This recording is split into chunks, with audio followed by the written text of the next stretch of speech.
નમસ્કાર, એશિયાના સૌથી જૂના અખબાર મુંબઈ સમાચારના ડિજિટલ પ્લેટફોર્મ પર આપનું સ્વાગત છે.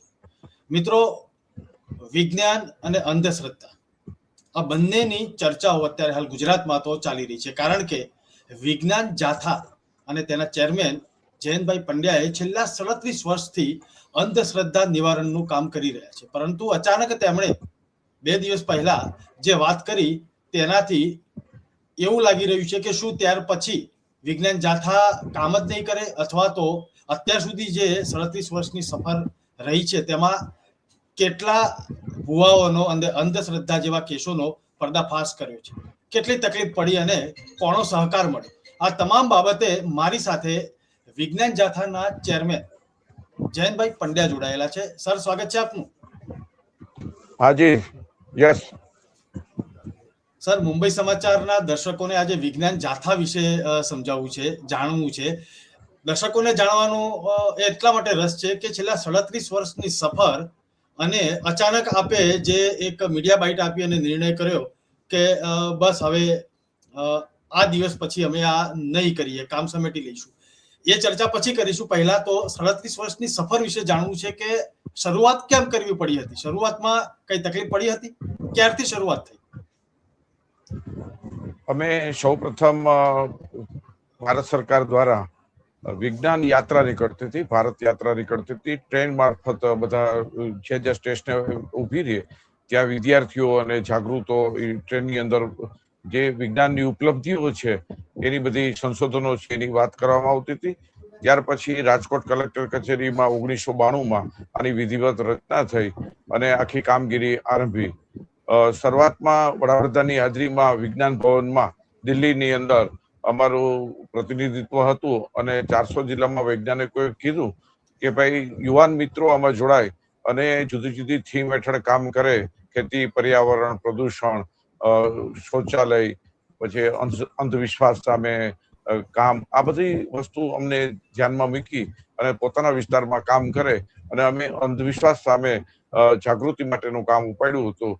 અને આ કામ જ્યારે અમે શરૂઆત કરી ત્યારે અમે જોયું તો અમે ખાસ કરીને ગ્રામ્ય વિસ્તારોમાં જતા હતા, ત્યાં ભુવા ભરાડી મૂંઝાવરોનું એટલું બધું જોર હતું કે ગામ આખું એના લપેટમાં હતું અને કોઈ પણ ગામના વ્યક્તિ છે ભુવાને પૂછ્યા વગર કંઈ કરે નહીં, આવી એક માન્યતા ઘર કરી હતી અને એની સામે અમારે સામા પ્રવાહે કામ ચાલુ કરવાનું હતું.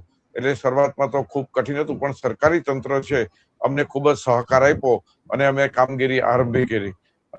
સૌપ્રથમ 1993માં અમારી ઓફિસ હતી અને અમે એક વિશાળ જેમાં 5000 ડબ્બા ઘી હોમી અને યજ્ઞ કરવાના હતા. ત્યારે મને દિલ્હીથી કહેવામાં આવ્યું કે તમે એવો વિચાર મૂકો કે આ 5000 ડબ્બા ઘીની બદલે 500 ડબ્બા તમે ઘી તમે અગ્નિની અંદર સ્વાહા કરો અને પછી તમે બીજા 4500 જેટલા છે ડબ્બા છે એ ખરેખર વ્યક્તિના માણસના પેટમાં જાય, એ સાચો યજ્ઞ છે.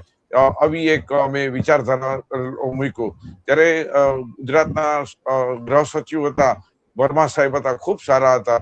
એને તરત જ અમને ટેકો આપ્યો કે તમારી વાત ખોટી નથી. જો યજ્ઞમાં ઘી હોમાઈ જાય છે એને બદલે ખરેખર કોઈના પેટમાં ઉદરમાં જાય તો એ વધુ સારું કહેવાય.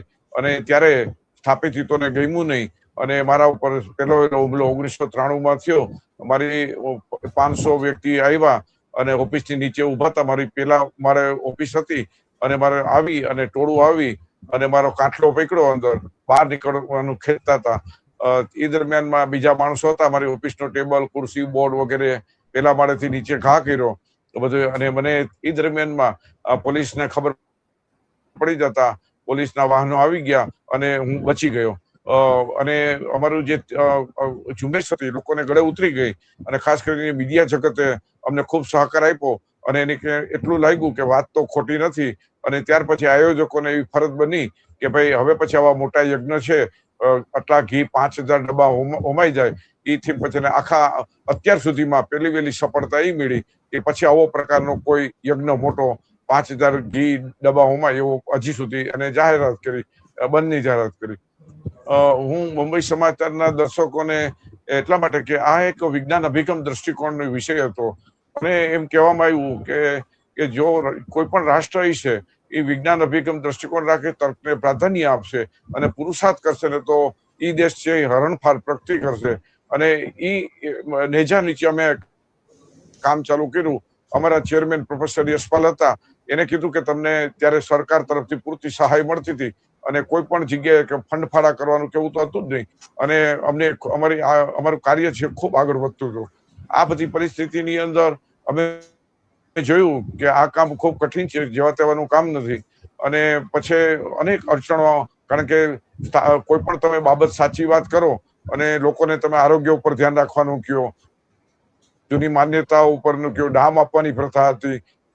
અને લોકો ખાસ કરીને ભૂખ્યા રહે અને સ્ત્રીઓને પોતાના હોર્મોન, ખાસ કરીને નાની બાળકી હોય ને કિશોરાવસ્થામાં દીકરી આવે તો હોર્મોન્સ ચેક થઈ જાય, તે બાબતમાં પણ અમને કામ કીધું કે તમે અવેર કરો. ગામડામાં શિક્ષકોને સાથે રાખી, આરોગ્ય કેન્દ્રને સાથે રાખીને આ ઝુંબેશ પણ અમારી ખૂબ સરસ. એ વખતે પણ ત્યારે તાવાની બહુ પ્રથા હતી કે કોઈ પણ વ્યક્તિ પૈસા ખીચામાં ન હોય, 5,000 કે 10,000 એ જમાનામાં ખર્ચો કરી અને તાવો કરે, અને ઘરમાં બાથરૂમ ન હોય અને કોઈ પણ વ્યવસ્થા ન હોય તોય, અને સુવિધા ન હોય પણ એ તાવો કરે. અને એમાં અમને સફળતા મળી કે તાવાની પ્રથા અમે સમજ આપી કે તમારી જુવાન દીકરીઓ છે એ બહાર જાય છે જાજરૂ માટે, તો તમે એના કરતા બાથરૂમ કરે, સંડાસ કેવું કરો. અને એ લોકોએ અમને અભિગમ ગમ્યો અને અમને સફળતા મળી. આ બધી પરિસ્થિતિની અંદર અમે કામ કરતા હતા. અને હું આપના દર્શકોને ખાસ એટલા માટે કે બહુ કઠિન કામ છે. અમારી ક્યારેક સ્થાપિત થતો હોય ને ભુવાનું સામ્રાજ્ય હોય, એ ગામમાં અમે ઉકળતા તેલમાં ભજીયા પૂરી તળવાનો હાથેથી પ્રયોગ કરતા હતા, શીખડાવતા હતા કે વિજ્ઞાનની આ થીમને કારણે આપણે ભજીયા પૂરી ગરમ તેલમાં હાથેથી તળી શકીએ. અને ભૂવો આવી અને તેલનો જે તાવય છે એ ઘા કરે તો કોઈ લોકો દાજી ન જાય, એની અમને ચિંતા થઈ. ત્યાર પછી અમે પોલીસની માગણી કરતા હતા અને પોલીસ હાજર રહેતા હતા. તો કારણ કે એની દુકાન બંધ થઈ જતી ભુવાની. આ બધી પરિસ્થિતિના અંદર, કારણ કે એના ઉપર આખું ગામ નપતું હોય અને ગામના લોકોને રોજગારી મળતી હોય, એટલે એને ભુવાને સહકાર આપે, અમને ન આપે. આવી પરિસ્થિતિને પણ અમને એક મોટામાં મોટો ફાયદો ગુજરાત સરકારમાંથી એ હતો કે જ્યારથી શરૂ કર્યું ત્યારથી અમને પોલીસ તંત્રના અમારા ઉપર ચારેય હાથ રહ્યા અને અમને ખૂબ અમારું ધ્યાન રાખ્યું. સરકારે પણ, સરકારી તંત્રે પણ ખૂબ ધ્યાન રાખ્યું. અને એટલે અત્યાર સુધીમાં અમે સારી રીતે કામ કરી શક્યા છે. અને આ બધી પરિસ્થિતિ મારા ઉપર 4 મરણતોલ હુમલા થયા અને છેલ્લે મારે 2018માં મારો હાથ ભાંગી નાખ્યો. હું ખાલી એટલું સમજાવતો હતો કે અવકાશી ગ્રહણ છે એ માનવ જાતને નડતું નથી. એક વર્ગને ન ગમ્યું. ચંદ્રગ્રહણ વખતે વિદ્યાર્થીને સમજાવતા, હું સૂતક ને એવું કઈ લાગે નહીં, આ તો અવકાશી છે, રમત છે, ભૂમિતિની રમત છે, પરિભ્રમણની રમત છે. અને હું નીચે જેવો બીજા કાર્યક્રમમાં જતો તો મારા ઉપર 15 જણાએ હુમલો કર્યો અને મારો હાથ ભાંગી નાખ્યો. મારો કોર્ટ ને મને હોસ્પિટલમાં ત્યારથી દાખલ કરવામાં આવ્યા. આ બધી પરિસ્થિતિની અંદર ખૂબ સાહેબ કામ કઠિન છે આ સાહેબ. જી સર, મારે આખી વાત આપે શરૂઆતથી માંડીને કઠિન કામ સુધીની સફરની વાત કરી. મારે સમજવું છે કે જે તમે ભુવા અને અંધશ્રદ્ધાની વાતનો અત્યારે હાલ જે ઉલ્લેખ કર્યો, એક સમય એવો હતો કે અંધશ્રદ્ધામાં ભુવા પાસે અથવા તો અલગ અલગ દોરા ધાગા અને અલગ અલગ ચીજ વસ્તુઓ કરવાથી આમ થઈ જશે તેવા દાવાઓ કરવાવાળા શખ્સો કેટલા તમારી સામે આવ્યા છે અને કેટલાનો પર્દાફાશ કરેલો છે? અમે અત્યાર સુધીમાં એક તો અમે મોટા કહેવાતા પર્દાફાશ છેલ્લે અમે કલોલમાં કર્યો, ધાનજ ગામની અંદર, કે જે પિતૃ બેસાડવાના નામે લોકોને ગુમરાહ કરતા હતા. એટલે આપણા કોઈ પૂર્વજ ગુજરી ગયા હોય તો એને બેસાડે અને પાછું એને વિધિ વિધાનમાં ટેક રાખે, બાધા રાખે. એવી રીતે નિસંતાનને સંતાન આપવાની વાત કરે. પછી તમારા ઘરની અંદર કોઈ નડતર છે અને તમને આ પીડા આપે છે, તમે માંદારીઓ છો, બીમારીઓ છો, આવી બધું કરીને ભુવા આવા મુંજાવરો કે પાદરી હોય કે મૌલવી હોય, આ બધા જે છેતરપિંડીનું કામ કરતા હતા, એવા અમે મોટા કહેવાતા 588મો છેલ્લો પર્દાફાશ કર્યો. બીજા જે ધૂણતા ને સવારી હતા હિન્દુ મુસલમાનમાં, તો એવા અમે 2845 જેટલા લોકોને ધૂણતા અને સવારી આવતા બંધ કરાવીને મેડિકલ સારવારથી એમાંથી અનેક લોકોને સાજા કર્યા અને એમાંથી બહાર નીકળ્યા. ત્યારબાદ અમે લોકજાગૃતિના કાર્યક્રમો કરતા હતા. ચમત્કારથી છે તો લોકોને જાગૃત, જુદા જુદા પ્રયોગો, નાળિયેરમાંથી ચૂરી કેમ નીકળે, એકના ડબલ કેમ થાય છે, હાંડો એક પાણી કેમ પીવું, દૂધ આખું પીવું કેમ, આવું બધા ઉકળતા તેલથી સ્નાન કેમ કરવું, આવા બધા પ્રયોગો કરવા માંડ્યા, લોકોને જાગૃત કરવા માંડ્યા. એવા અમે 14 અમારી બ્રાન્ચની મદદથી અને 2 અમારી મુખ્ય શાખાની મદદથી અમે 10,000 થી વધુ કાર્યક્રમો, સ્ટેજ કાર્યક્રમો આપ્યો. પરિણામ તો લોકોને ખાસ કરીને અમને જોવા મળ્યું. પણ લોકો ધર્મની વાત આવે એટલે લોકો મોટે ભાગે મૂક રહેવાનું પસંદ કરે. વિજ્ઞાન જાતા સાચી વાત કરતું હોય તો પણ ખરે સમયે જે મદદ કરવી જોઈએ એ લોકો મદદ નહોતા કરતા. એટલે અમે એકલા હતો, અમે દ્રઢ મનોબળ હતું અને હિંમત હતી એટલે અમે અત્યાર સુધી આવું કામ કરી શક્યા. બાકી જો કાયદાનું જ્ઞાન હતું, એવું બધું ખ્યાલ હતો કે ભાઈ કેવી રીતે તમે ગુનો નોંધવો, એ બધી ખબર હતી, પણ અમને બીજી તકલીફ ન પડી. પણ જે સ્થાપિત હોય ત્યાં સ્થાનિક લોકો, એનો ખૂબ સામનો કરવો પડે. એટલે અમે આટલા કાર્યક્રમો કર્યા, 10,000 થી વધુ. અને ફિલ્ડ ઉપર આવી કામ ભારતમાં અમારી એક જ સંસ્થા ટકી. અમારે જયારે ચાલુ કરી 92માં ભારત સરકારે, તો ત્યારે 400 જિલ્લામાં કર્યું.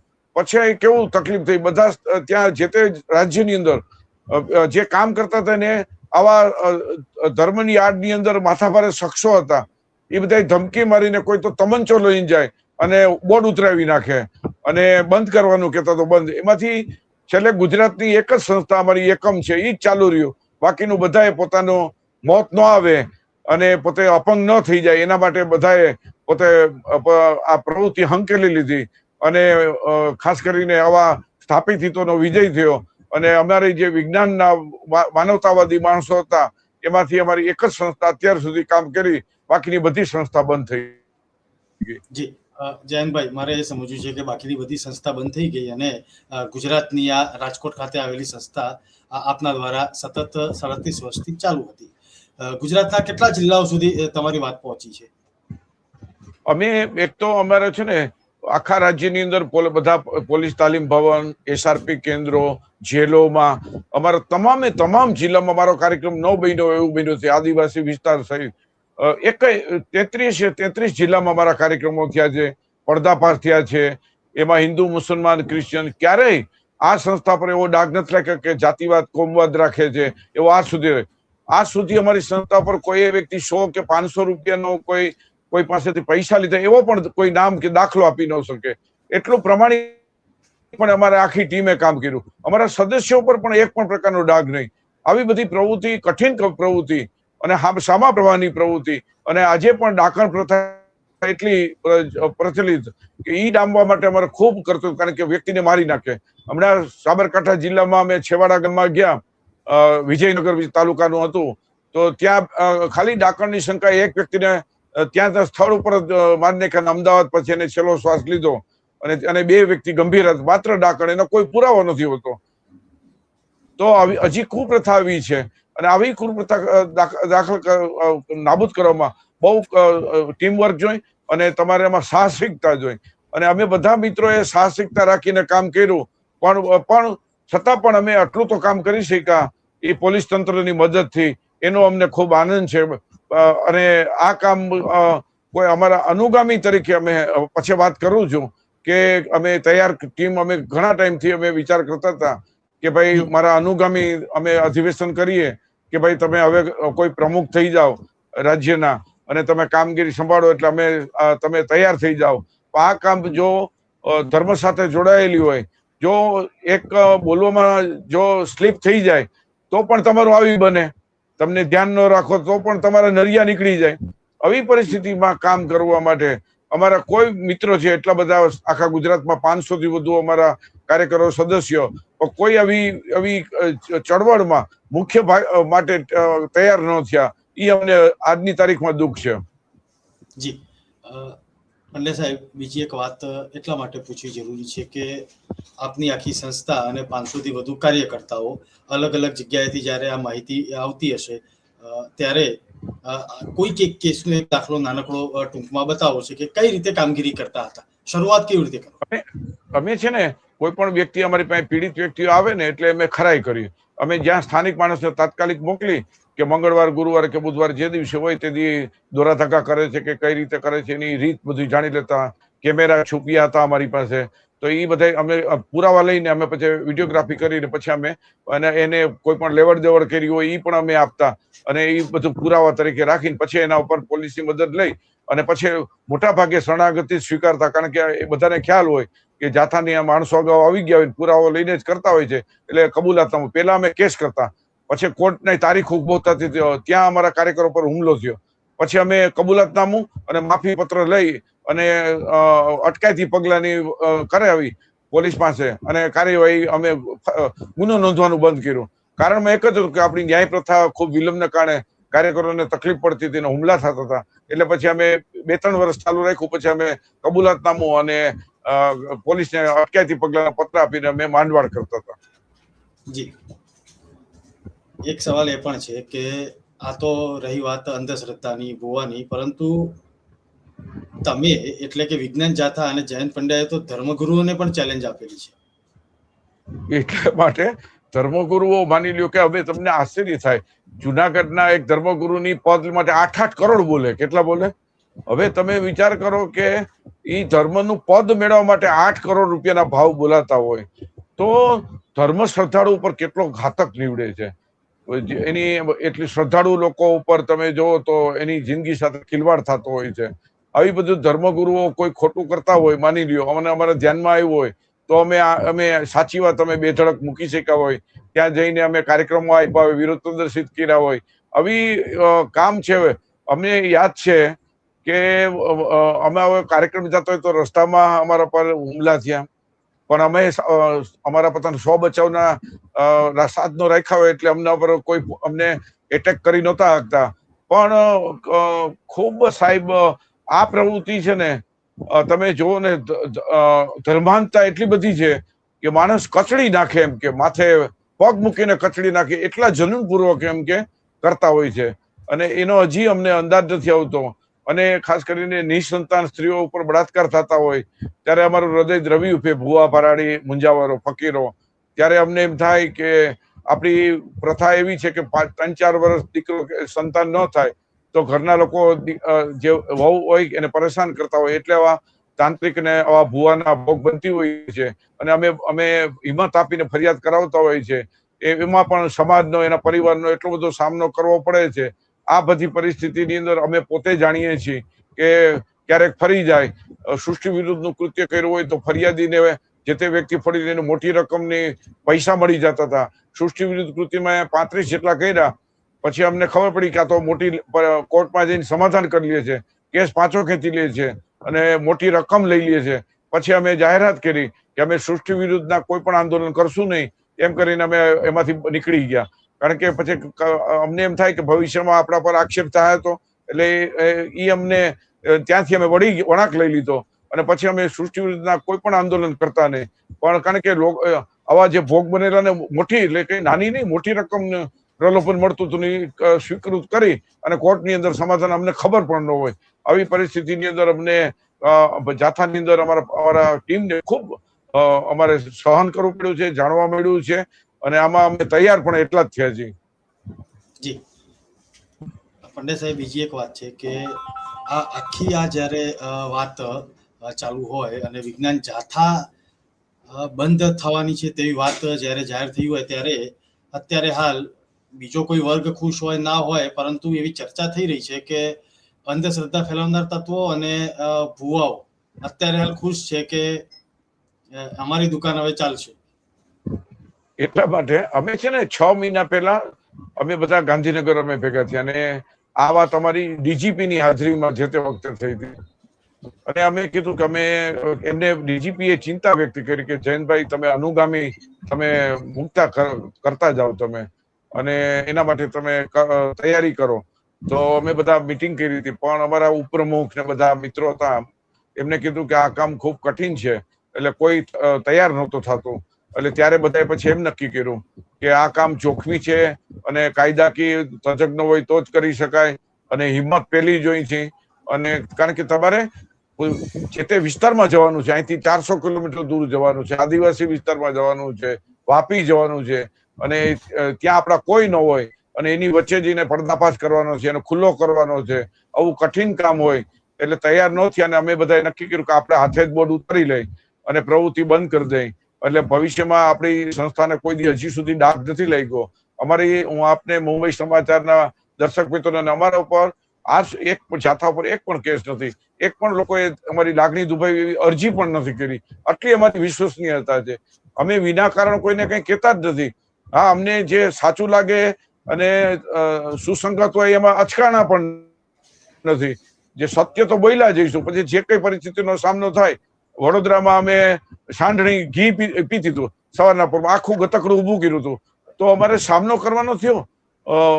પણ હવે આંખમાંથી ઘી કેવી રીતે નીકળે એમ કે થાળી રાખીને દશામાનો તહેવાર હાલતો હતો ને. તો આવી પરિસ્થિતિની અંદર પછી અમારે કોઈ હતું નહીં એટલે અમે કીધું કે આપણે બધા મિત્રોએ નક્કી કર્યું કે આપણે હાથે જ બોર્ડ ઉતારી લેવું અને બંધની જાહેરાત કરી. અમે નક્કી કર્યું હતું કે મારા 70 વર્ષ આવતા વર્ષે 2027 પૂરું થાય એટલે 2028માં આપણે હાથે બોર્ડ ઉતારી અને જાહેરાત કરી દેવી કે ભાઈ અમે કાયમી આ પ્રવૃત્તિ માત્ર અવેરનેસ વ્યાખ્યાન છે, સ્ટેજ કાર્યક્રમ, ચમત્કારથી જાગૃતિના કાર્યક્રમ છે, આવા કાર્યક્રમો કરવા. પણ કોઈ સૂત્રોચ્ચાર, ત્યાં ગામમાં જઈને વિરોધ પ્રદર્શિત કરવો, પછી કોઈ પણ આવા મોટા ગુરુ આવ્યા હોય ને પરચી કાઢે કે એક સાથે ધૂણાવે હિન્દુ મુસલમાન કે ક્રિશ્ચિયનમાં, તો ત્યાં અમે સ્થળ હમણાં મેં ક્રિશ્ચિયનમાં નડિયાદમાં પ્રાર્થનાથી રોગ મટાડતા હતા એનો પર્દાફાશ કર્યો. છેલ્લા 3 મહિનામાં મુંજાવારોને 5 પૂંજાવારોને પકડ્યા, પર્દાફાશ કર્યો. પણ અમુક લોકો એવું કે તમે એમ કે અમે રેશિયો કઈ આપણે સમાજનો રેશિયો, હિન્દુ આટલી ટકાવારી, મુસ્લિમ આટલી ટકાવારી, ક્રિશ્ચિયન આટલી ટકાવારી, પારસી આટલી ટકાવારી, એ પ્રમાણે તમે જો નક્કી કરો ને તો તમને પર્દાફાશના આંકડા ખબર. અમુક જે માણસો છે કે કટ્ટરવાદી માણસો છે એ એમ કે એક હિન્દુ પકડો તો એક સામે મુસ્લિમ લોકોનો પર્દાફાશ કરો એવો આગ્રહ રાખતા. એ વસ્તીનો ગણતરી નહોતા કરતા કે આટલી વસ્તી છે ને એવી રીતે અમને પરેશાન કરતા હતા. આ બધી પરિસ્થિતિમાં અમે બધાએ જોયું, અમારા કાર્યકરોએ, કે આપણે છે ને આપણે તંદુરસ્તમાં બધા સાથે સારા સંબંધો રાખીને અને કોઈને આપણે અપ્રિય ન બનીએ ત્યાં આપણી જાતે જ આપણી આ સંસ્થા બંધની જાહેરાત કરીએ. એટલે અમે 6 મહિના પહેલાનો નિર્ણય હતો. જાહેરાત તો અમે આ 2 દી પહેલા કરી. અમારા તમામ કાર્યકરોને ખબર છે કે અમુક પત્રકારો મિત્રોને ખબર છે કે અમે આ રીતે ગમે ત્યારે જાહેરાત કરવાના છીએ. એવી નજીકના વર્તુળના તમામને ખબર છે કે અમે આ મૂડમાં છીએ કે અમે જાતા સદંતર બંધ, કે કારણ કે અનુગામી કોઈ તૈયાર જ નથી થતું સાહેબ. આમાં પ્રલોભન એટલા મળે પાછા કે કોઈ ભુવાને તમે જવા દો તો પણ તમને મોટી રકમનું પ્રલોભન મળે. તો બધા તો સરખા ન હોય તો પછી સંસ્થા પર છાંટા ઉડે. એટલે આવી પરિસ્થિતિનો સતત રહે. કારણ કે આમાંથી બચવું કેમ એમ, કારણ કે મોટા મોટાની અરજીઓ આપણે આવી હોય ને ખાલી તમે ત્યાં કહો કે ભાઈ તારી વિરુદ્ધમાં એક આ માહિતી આવી છે તો પણ તમારે પ્રલોભન તમારું સંતોષ આવી જાય. પણ અમારા માણસોએ કોઈ દિવસ પાણી પણ સાથે લઈ જાય એવી રીતે નિષ્ઠાથી આખી ટીમે કામ કર્યું છે. એટલે પછી કીધું કે આપણે આવા વાતાવરણ વચ્ચે જ આપણે બંધની જાહેરાત કરીએ. અને એ અમે 2-3 દિવસ પહેલા જાહેરાત કરી દીધી કે અમે 1 વર્ષ પછી આ સંસ્થા સદંતર રીતે બોર્ડ ઉતારીને બંધ કરી દેશું. અવેરનેસના કાર્યક્રમો અને ચમત્કારના જાગૃતિના કાર્યક્રમો ચાલુ રાખશું એવો અમે દ્રઢ અને કઠોર નિર્ણય લીધો છે. જી પંડ્યા સાહેબ, આપ મુંબઈ સમાચાર સાથે જોડાયા અને વિજ્ઞાન જાથાની શરૂઆતથી લઈને અત્યાર સુધીની આખી સફર જે જણાવી, કઈ રીતે કામગીરી કરી અને આ જે કઠોર નિર્ણય લેવાનું કારણ પણ આપે સમજાવ્યું. છતાં પણ વિજ્ઞાનની વાત આવે અને અંધશ્રદ્ધા વિરોધી અભિયાનની વાત આવે ત્યારે એકલું ગુજરાત નહીં, દેશ પણ આપની સાથે હોય. કારણ કે અંધશ્રદ્ધા વિરોધી અભિયાનની ચળવળ તો ચાલવી જ જોઈએ અને તે માટે કદાચ સમાજને આપની જ્યાં જ્યાં જરૂર પડે ત્યાં આપ સેવા આપશો તેવી અપેક્ષા સાથે હું આપને મુંબઈ સમાચારમાં જોડાયા તે બદલ હું આપનો આભાર માનું છું.